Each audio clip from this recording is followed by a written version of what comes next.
Welcome to another edition of Pizz-Spectives. My name is Rob Pizzichetta, founder of Mont Wealth, and I am very excited today. I have Hamilton Lane Executive Co-Chairman Mario Giannini, all the way from Philadelphia. Welcome, Mario. Thank you. Pleasure to be here. I'm very excited about today's conversation. Now, Hamilton Lane, to those that don't know, is one of the world's most respected and largest private market asset managers in the world, overseeing more than $1 trillion. And Mario has been a key part of Hamilton Lane since the early 1990s. Now, before we do start, I need to include the general advice disclaimer. Any information we discuss today is general in nature only. Anyone acting on this advice without seeking professional and written agreed consent from a financial advisor, including myself, does so entirely at their own risk. Welcome, Mario. Thank you. It's great. So now I love your story, your background. You were once a lawyer. And how did you get into private assets and Hamilton Lane? I can't believe you mentioned being a lawyer. It's like being a reformed smoker. You never want to admit it, but it's who you are. I was a terrible lawyer. I'm not big on details and generally like other lawyers, so it was match made in heaven. And someone I knew, I just turned around an insurance company, and someone I knew had just started Hamilton Lane. And so I had a garden leave. I came to Hamilton Lane really thinking I would find another company to buy. And as someone said, you are an accidental CEO. And that's what it was. I didn't know what private equity was. I just knew they did something with companies. And so I must be able to find another company to operate. And I never left. I just stayed. It was wonderful. It was fun. I started it. It was not. There's so many people in our world as in finance who it's almost like from birth, they know they want to be in finance. And that just wasn't where I came from. I just didn't know. So 1990s, question, it was Pretty Woman and Richard Gere. Was it Richard Gere as the private equity manager that got you into private assets? He was not. He was not. No, it was just, but it just was not something that anyone, I said to people, one of the biggest changes in the industry is that I would say for the 90s and most of the 2000s, you had to explain why private equity, why private assets in a portfolio. It was always why. And you spent, if you had an hour to talk about the asset class, you spent 45 minutes of it talking about the why. And now in the last, I'll call it 10 years, there's no why anymore. Everyone accepts that you have to have it. And the question is how much, what form, where does it fit in your portfolio? It's not a why anymore. But man, those early days, it just, what the hell is this? What is it? Yeah. So the early days, from my understanding, was you find an asset that you could put a lot of debt into, build it up, then resell it. Yeah. Is it still the same or has it changed? No, it's completely different. But I think part of why particularly private equity is so misunderstood and so hated is because of that early days. Barbarians at the gate was a real thing. You could, in the early days of private buyouts in particular, lever the crap out of a company, reduce some debt and get rid of some costs. And all of a sudden your tiny equity has ballooned and you've made a lot of money, whether the company's done particularly well or not. And so you have this image of an industry that is just slash and burn, destroy. That, as an example, the amount of equity being put into buyouts today is at record levels. It's 40% equity in a deal, which means you can't really slash and burn and make money. You got to grow that company. You can't rely on leverage. Leverage will help your returns, but it won't create them the way it did in the early days. Yeah. So now when capital comes to private companies and private markets for different purposes, is it really for growth or to get them to the next stage? It's a variety of things. The other thing I think that has become very different from, again, 10, 15, 20 years ago is if you're a company that needs capital, the private markets are now one of your options. Whereas before, it really was only if you wanted to do a big buyout and take it private. Now, you have a choice of private capital to grow your company, whether organically or through acquisition, to grow it through export markets, to grow it through become a conglomerate, whatever you want to do. I think there are a lot of different shapes and forms. You can take minority amount of capital. You don't have to sell control of your company. There's a huge amount of the buyout. It's called the buyout world, but they're really taking 40% of a company rather than control. So it become a far more diverse form of corporate finance than it was 20 years ago. And 10, 20 years ago, private companies would come to the listed market to get capital as an IPO. Founders would sell down. Is this now an evolution of where private markets are at, where they don't need to come to the IPO market anymore, the listed market, to then get capital for growth? Yeah, I would say that if I had to point to one thing that has dramatically changed the nature of how you invest, it's what you mentioned. I had the head of a huge US pension fund call me a couple of years ago, and he said, Mario, I'm going to increase my allocation to private equity. And I said, why? You hate private equity. You think we're horrible, fee-grubbing, arrogant assholes. And he said, you are all of those things. But here's my problem. When I started in this business, my assets in my public portfolio went from A to Y, and you guys had Z, had a little part of it. Now, everyone's staying private for longer. And I look at my public portfolio, and there is a huge swath of companies that I no longer have access to, and they're only in the private world, whether they're buyout firms, whether they're venture, whether they're growth, they're all staying private for longer because they can. Look at OpenAI is oversubscribed at a $500 billion valuation. And people say to me, well, it's not worth $500 billion. You're missing the point. If you're saying that, the point is they have access to that kind of capital. You never had that years ago. Elon Musk said the other day that he might take SpaceX public. It's probably worth $500 billion. He would have had no choice 10 years ago, 15 years ago, but to take it public. And as long as that is the case, you will continue to have all this opportunity in the private world that you simply do not have in the public world anymore. Being a public company sucks. Like it's this. And no one wants to be public if they don't have to, or there's some other reason where they can, and yeah, like, look, Tesla, Musk said, I'll stay public, but you got to give me voting control. Okay. That's basically being private in a public world. You have the best of both worlds.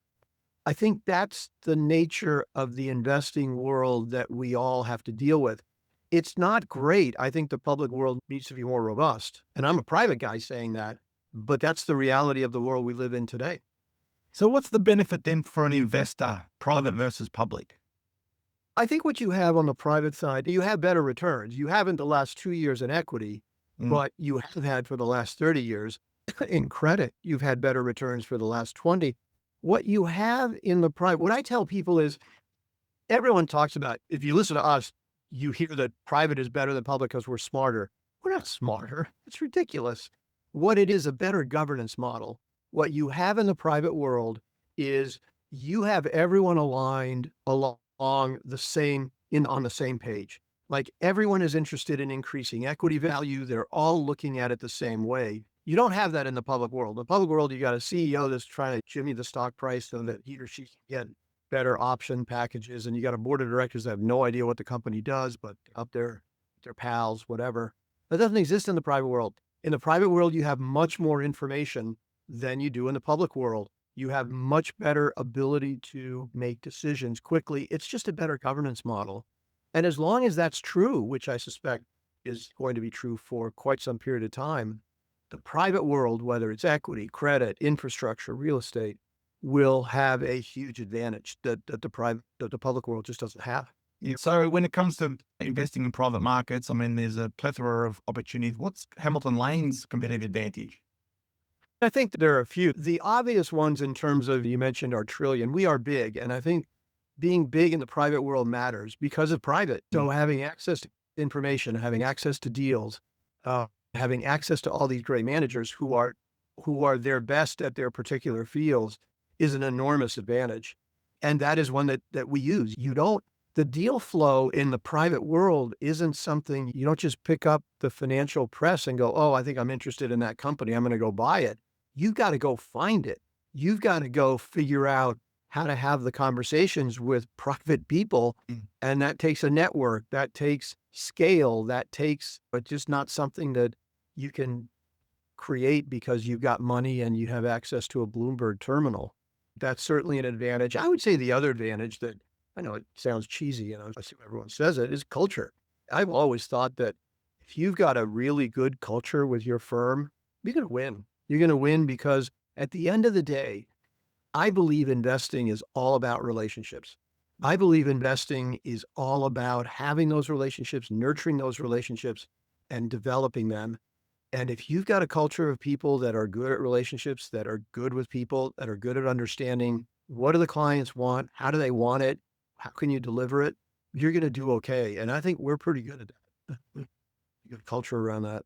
Now, I know that when it comes to private equity, there's certain different fields within Hamilton Lane, how you look at it. There's the limited partner opportunities, general partner, and secondaries. Can you give us a bit of a definition of the three and how you look at those? Secondaries are as the market has developed in the private world, secondaries have developed. And all secondaries are, there's nothing magical about them. You are buying someone else's private interest, whether it's a limited partner in a fund or a general partner who has a deal that they want to sell into the secondary market. That's all that is.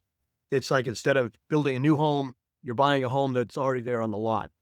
The two forms are, if you're a limited partner, if you're Aussie Super and you own an interest in Blackstone's last fund, you want to sell it for whatever reason. You may want to rebalance your portfolio. You may have too much Blackstone, whatever your reason is. And so you go to the market and you say, I've got Blackstone's fund from 2015. Do you want to buy it? And people will buy it, and they'll buy it at some price, usually a discount because they want to project out how much they'll make. But you can value those assets, and it's a very efficient market in that sense. The other part of the market that is new is I'm a general partner. I'm Blackstone. I have a company and I love it. The nature of the business is you sell these companies every 5, 6, 7 years. And they say, I love this company. I'd like to keep it another 5, 6, 7 years. But the people that put money in for me to buy it want their money back. So I am going to create a different fund with just this company. And I'm going to have the secondary market players come in and buy it and give the money to the existing investors who have the option of rolling over like investment. It's become a very interesting market because they're selling usually their better assets, the ones that they really want to keep. And so that market has, I think, become one of the more interesting places to invest globally. Okay. You mentioned Aussie Super. Obviously, in Australia, we're still in our infancy when it comes to private assets and investment. Where do you think we're at, and are we on the right path? I'm going to divide it in two. I think that I'll use the institutional market. And I've said this to people in Australia. I think the Australian institutional market for private equity in particular was one of the more advanced. It was very advanced. And it has suffered recently because there is such a focus on fees. And the fees are almost more important than the return. And that people have figured that out everywhere. And they're saying, okay, but at some point you no longer have the universe of investments in front of you because this one you can't do because it creates fee problems for you. That's an odd structure. I think in the retail high net worth space, I would say that the Australian market is advancing rapidly. It is ahead, I will say, of most European markets.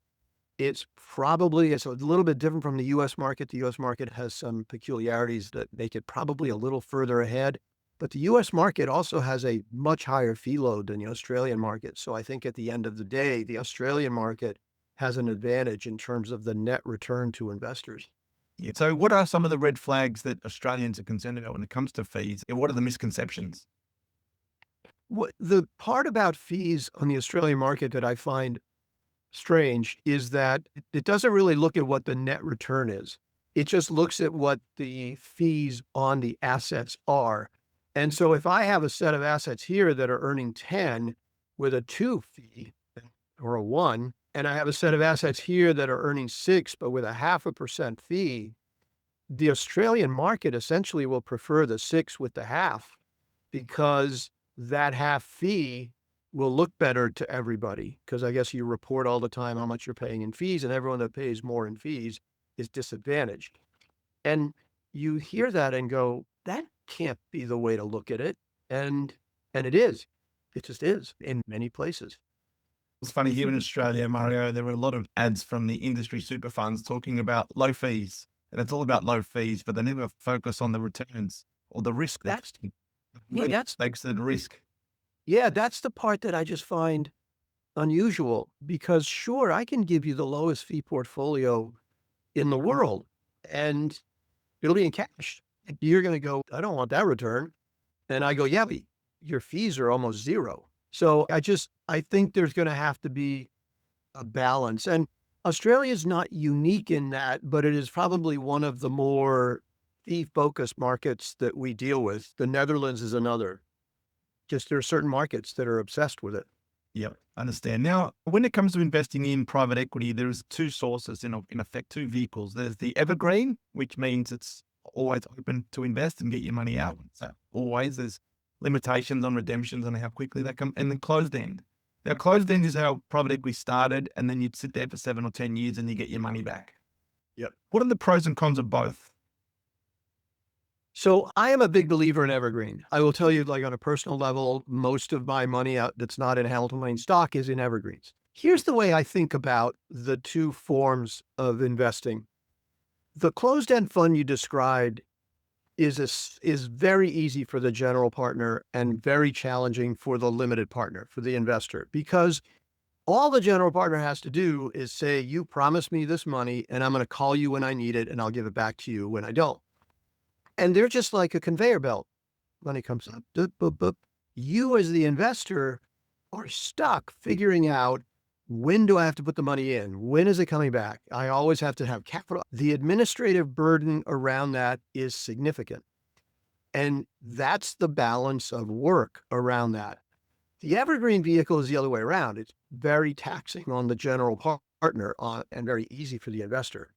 And so I think just when you think about it that way, you go, oh, I know which one is going to win, because in every other part of the world or investing, the easy button wins all the time. So I think that part is important. The ease of access, the ease of allocation, and knowing what you're investing in favors the evergreen. I have a couple of issues with the evergreen that I will say. Number one, we haven't seen it through a market cycle. And so we don't know how they will behave in a down market. And so I believe they will behave well, but I do not know that.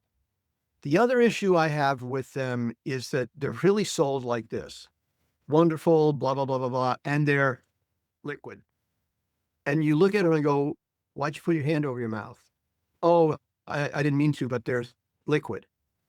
And you go, are you saying semi? And you cannot get general partner marketing people to say semi-liquid. These are not liquid instruments. They're not like stocks and bonds on the public market. And I do think that there is a whole education part that is critical for us as evergreen managers and people that are managing on behalf of clients to understand and explain, because they're not meant to be liquid. They provide some degree of liquidity, and that's a good thing, but they're not just not, it's not like buying Microsoft and going, oh, I don't like it today, I'm going to sell it tomorrow. And I worry a little bit about some of the people that are investing in it thinking, oh, I'm just going to trade this thing in and out. But I do believe, I've said this on many occasions, the evergreen structure will be where the private markets go. In 10 years, when we have this conversation, a lot of institutions will be investing in evergreen type vehicles, not the other way around. It will not be that the wealth channel is going to embrace the closed-end fund. I think the closed-end fund will become the province of very large institutions and for more specialized kinds of areas that don't lend themselves to evergreens because they're too small. So if I want to raise a fund that is dedicated to, I don't know, medical devices only, I don't know that I'm going to have an evergreen vehicle for that. I'll have a closed-end fund for that. Yeah, okay. The way I explain it to my investors and potential investors is evergreen funds are a bit like an investment property here in Australia. By the time you decide to sell it, you need to give it to a real estate agent. It takes 4 to 6 weeks to put it on the market, to advertise. You take it to auction. Then it takes 90 days to settle. So you don't get your money until 90 days. So in effect, you're getting your money in 4 to 5 to 6 months by the time you decide to sell it.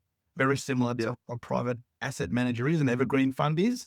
Sometimes it takes a month, sometimes it takes 2 months, but you need to be patient with the liquidity. but understand that it reduces your volatility across your broader portfolio. Yeah.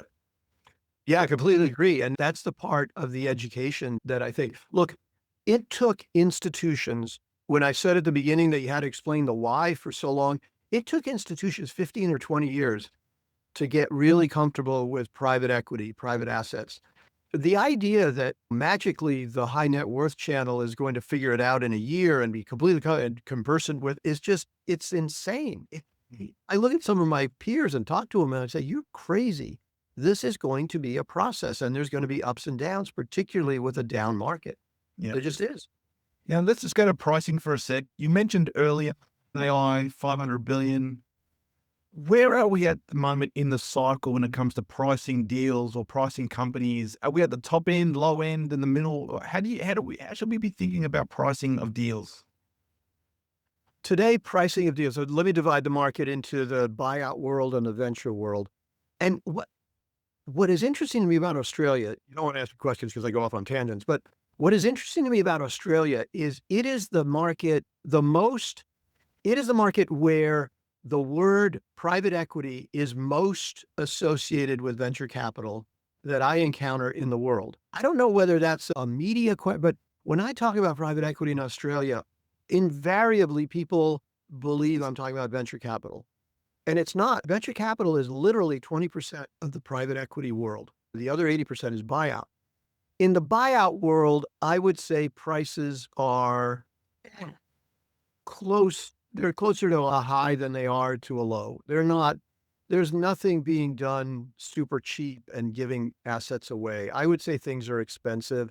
They're not as bad as they were a couple of years ago, but we are not at any level where I would be sitting there going, oh my gosh, you can buy anything good.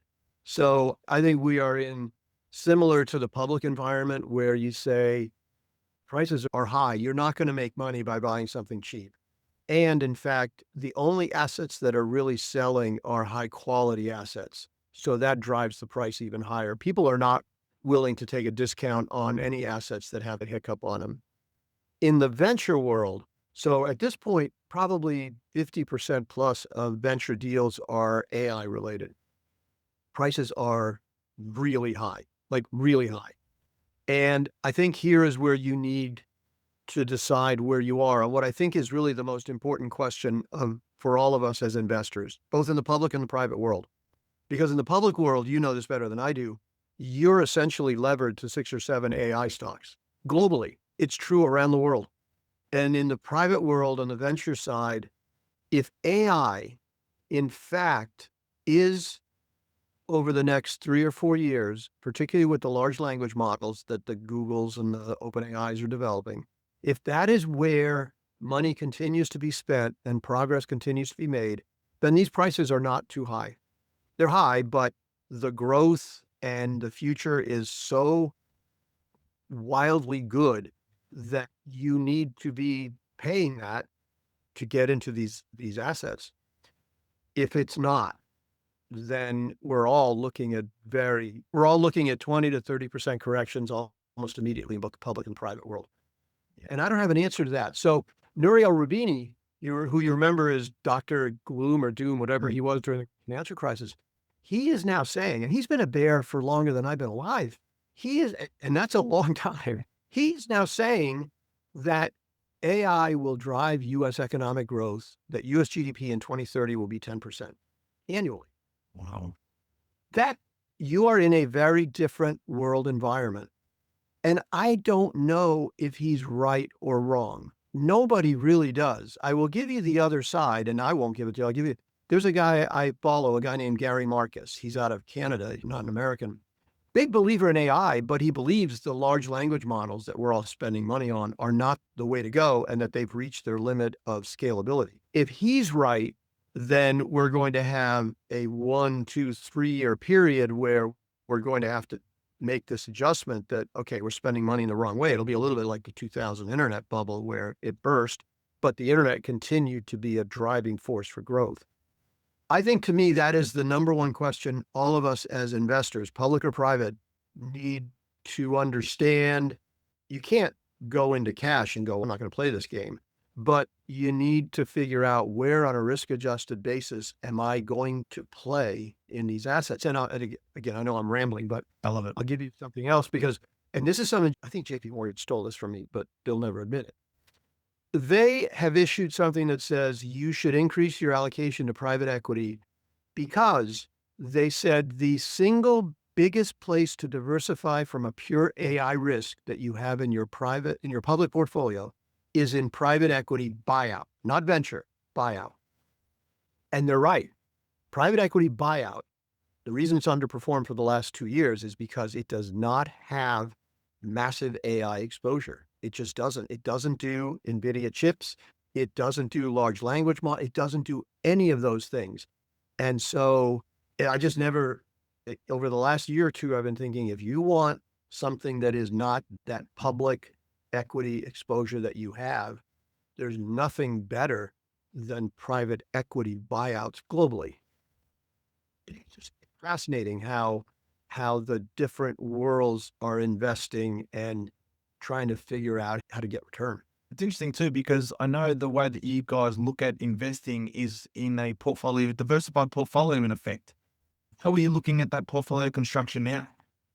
I think what you have to have now, what is intriguing to me now is, and people have said this most of my career, I've been skeptical of venture as part of a portfolio because it just struck me as having such an enormous amount of risk and volatility. And that's not really what people are looking for in their private markets. I don't think that today. I think today, as we think about building portfolios, you have to have some allocation, some percentage to the AI exposure out of the private markets. And what is interesting to me about that is you're not getting what is essentially the same exposure in the public markets. Because as I said, you're not getting LLM, you're not getting these large language models. You're getting the applications of AI in certain industries, in certain ways of doing business. So you're getting the things that you want, which will be the Googles of tomorrow and however those develop in the AI world. And so that to me is something you have to have in your portfolio. But then you also have to have, I'll call it ballast, is that the term? You have to have this part of your portfolio on the private equity buyout side that either doesn't have that exposure because it's in companies that will never have AI applied to them, or are in companies that are able to use AI to increase efficiency, to increase market share, to increase growth, whatever it is they're doing. And that to me is a very different portfolio construct from what it was 10 years ago, 5 years ago, because then you were really looking at software companies. And I think software companies today are going to be, they're going to struggle because you got this whole AI thing coming in at them. And I think it is unclear who wins. Is it a software company that develops AI, or is it a brand new AI company that says, I don't need this software, I just don't need it. I think we're in a very transitional kind of zone. And again, in that zone, I'd rather be on the private side where I think I've got people who understand those places. Yeah. And on the public side at the moment, the way we're thinking about it is who's the secondary beneficiary of this CapEx spend that's coming through all this AI infrastructure build out? And so we're looking at that as a bit of a strategy to say the next 18 to 24 months, they are going to have this momentum behind them of earnings growth. And to be fair, we've actually shifted a little bit underweight NASDAQ, but gone overweight the small and medium cap stocks that will benefit by active managers. I think you have to look. And again, NASDAQ may rocket away and all these 6, 7 companies may continue, but boy, the odds are not in your favor on that. You're playing in an exceptionally attenuated game. And I saw it's not really a small cap, but when a company like Caterpillar says that they are really going to have to increase their earnings guidance because of all the infrastructure spend and all of their equipment, you realize, and that is, I think part of Rubini's 10% growth is that people don't really understand how much is going on in the US around build. These data centers, we're going to have an energy revolution. We're going to have a cap spending revolution. It's extraordinary. And which is why I think that is the single biggest question for all of us. Does that continue? $1 million question. Hopefully we come back in a couple of years' time, Mario, and have the answer for you. Yeah. You mentioned earlier JP Morgan, now probably Jamie Dimon, you probably know him. He recently Yep. suggested there were some cockroaches in private credit following issues with First Brands and Tricolor. What's your view? And how does Hamilton Lane protect investors? Yeah, here's my view. It's interesting to me that all of the First Brands and Tricolor were labeled as problems with private credit. Okay, see, the game is over. Private credit has screwed up. All of those bankruptcies, all of those frauds had no private credit engagement. The only private credit group that was involved in it was Apollo in a short position on First Brands. So it gives you a sense of it was all banks. And so Diamond may be right that there are cockroaches, but it's because banks don't know what they're doing. Banks, if I looked at this objectively and I saw that situation of First Brands and those other three companies, I would say banks shouldn't be in the lending business. They're terrible at it. And I'd be right. And it's why private credit will continue to grow because banks are just not as good at credit as private credit people. It's a whole different game. I hate to say this because I don't mean to knock bankers, but in the private credit world, if we at Hamilton Lane lose money on a credit deal, we lose money. I lose money. Everybody at Hamilton Lane loses money on that deal. That is a very serious problem. And that alignment is very different from a bank where if I'm at bank X and the deal goes bad, I go to bank Y, I leave the bank, I go somewhere else. It's just the alignment of interest is completely different. I am not saying that private credit will never lose money in a downturn. They will. But what I am saying is they just do credit better than banks and other banking kinds of institutions. I don't think we have systemic credit problems. We spend a lot of time with portfolios looking at what's going on in the portfolios. And surprisingly, given all the talk about economies weakening, we just don't see any systemic. Sure, there's a problem at company X or Y, but there's no systemic credit problems lurking in these portfolios. If there is a systemic problem, I got to go back to AI. There is a lot of credit going to build data centers, going to AI infrastructure. If AI infrastructure does not produce what we all hope it produces, I think some of these credits will suffer because while I'm comfortable that Microsoft will pay me my money, I don't know that special purpose vehicle over here is really going to be there to pay the money. We've seen this cycle, other cycles. So I'm not saying that's what we're seeing, but I'm saying I understand what Diamond is saying, but I think banks are probably going to have a bigger issue than private credit. I feel pretty confident when I look at our private credit portfolios that there's not a bunch of problems lurking in there. Yeah, okay. And so you would construct a credit portfolio similar to an equity portfolio, not having all of your exposures to AI or industry or materials and be balanced. Yeah, I balance, and I'd be very careful today in my credit portfolio about two things. One is too much exposure to AI. You and I could build an AI-oriented credit portfolio literally in a week. Like we could just go to Wall Street, we could go to London, and we could buy all the paper we wanted. So I'd be very careful on that. The other thing I'd be careful of is there's a fair amount of debt that's being issued with payment in kind. In other words, they're not paying cash interest. They're just adding the interest, the principal. And I hear that more and I think that just means you have the money to pay the cash interest, which doesn't seem like a great credit thing. That's not a thing that we're really too big a fan of. A question without notice, that whole circular reference that's going on at the moment with NVIDIA, OpenAI, and everybody else, is that concern you? Yeah, look, people talk to me about why it makes sense, but they used to tell me that, again, being old does have an advantage. They used to tell me the same thing in the telecom boom in the 2000 era, where telecom companies were essentially paying people to buy their equipment, and that didn't turn out well. Now, what they tell me on this is that you have to have it because there's so few players and blah, blah, blah. I feel like, again, I don't want to make it, oh my God, that means we're in trouble. But it's a signal to me that we have to be a little more careful than we otherwise might. I don't love seeing everyone so enmeshed. And when I read that an OpenAI and an NVIDIA are now saying we need government guarantees because we can't lose this race to China. I hear that and I go, what do you need government guarantees for if everything is so damn great? Yeah, some of this stuff makes me think that we just all need to be careful. Now, finally, Mario, I know we're running out of time. I do see some little posters behind you there, the Claflin. My research tells me you're a bit of a guitarist. If you were at a concert and the band asked, is there someone out there that can come and play these songs for us? What band could you go out there and play the songs with, and would you want to play with? Oh, if I had my dream, I couldn't play it. They'd boot me off. Led Zeppelin. Wow. Wasn't Led Zeppelin, it'd be Guns N' Roses. Oh my God, I would, like, that would be, except I'd freeze because I'd be so starstruck and hurt. Staring at Slash.